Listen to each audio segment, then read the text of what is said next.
Svega 3 mjeseca nakon što je izašao Redmi Note 2, Xiaomi je predstavio njegovog nasljednika. Na to ih je vjerovatno natjerala konkurencija koja je izbacila neke uistinu vrhunske modele po pristupačnim cijenama.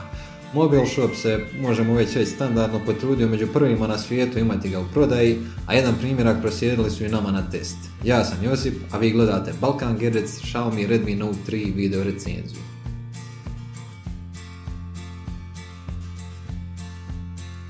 Mnogi su prethodniku zamjerali odabir plastike kao primarnog materijala, pa se Xiaomi ovaj put odlučio za aluminij.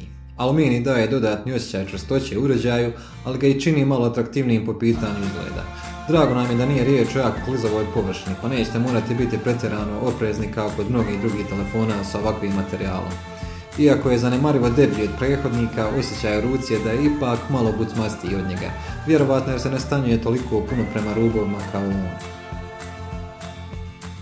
Zaslon je ostao isti, a to znači da je Full HD rezolucije, ima odlične kuteve gledanja, prirodan prikaz boja i solidnu vidljivost na suncu.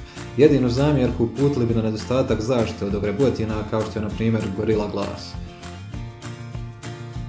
Od hardvera je nešto ostalo isto, a od nečega smo se oprostili. Srce uređaja i dalje je Mediatek Helio X10 u kombinaciji sa PowerVR G6200 grafičkim procesorom, a to ukratko znači odlične performanse što god stavili pred njega. Operacija s učeljem je fluidna, a čak i najzahtjevnije 3D igre rade bez ikakvih problema. Zagrijavanje je i dalje tu, ali u manjoj mjeri nego što je to bio slučaj sa Redmi Note 2. Mi smo na test dobili varijantu sa 2 GB RAM-a i 16 GB interne memorije. Nažalost, memoriju nije moguće proširiti microSD karticama, pa ako su vam potrebe za prostorom veće, preporučili bi vam da se odlučite za varijantu sa 32 GB. 16 GB vrlo brzo zna postati tijesno.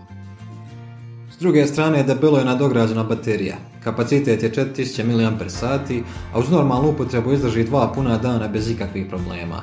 Čak i uz težu upotrebu moguće izgurati dan i pol, ali to naravno najviše ovisi o vašoj definiciji teške upotrebe. Prethodnik smo najviše zamjerali slabu bateriju i drago nam je da je Xiaomi to sa stilom ispravio. Pripremite se samo za dugo čekanje kada punite telefon, jer mu za potpuno punu bateriju treba preko 3,5 sata sa standardnim punjačem. Za detaljnije testove nad baterijom svakako bacite pogled na našu pisanu recenziju. Dobrodošla novost je skener otiska prsta koji se nalazi sa stražnje strane telefona. S ugašenim zaslonom otključava uređaj za manje od sekunde, a sa zaključanog zaslona praktički odmah. Preciznost je na visokoj razini i u više od 90% slučajeva ispravno je detektirao naš otisak već pri prvom pokušaju.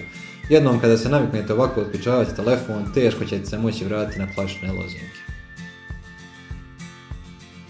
Kamera je ostala većinski ista. To ukratko znači dobre dnevne slike sa puno detalja, ali značajan porast šuma kada je u pitanju slikanje u slabim svjetlosnim uvjetima.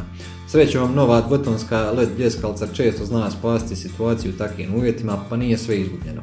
Nemojmo zaboraviti ni Face Detection autofokus koji nepogriješivo brzo fokusira u svim situacijama. Umjesto da dalje pričamo, evo nekoliko primjera, pa o kvaliteti prosudite sami.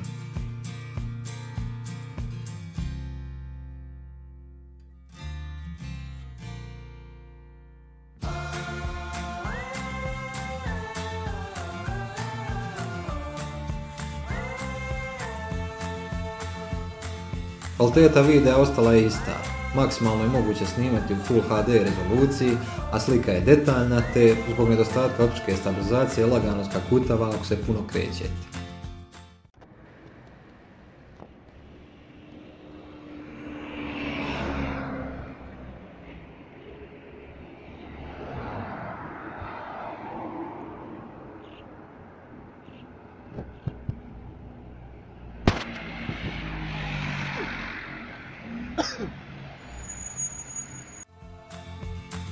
Sa softverske strane posao obavlja MIUI 7, baziran na Androidu 5.0 Lollipop, za kojeg smo već više navrata rekli da nam je jedna od dražih modifikacija Androida.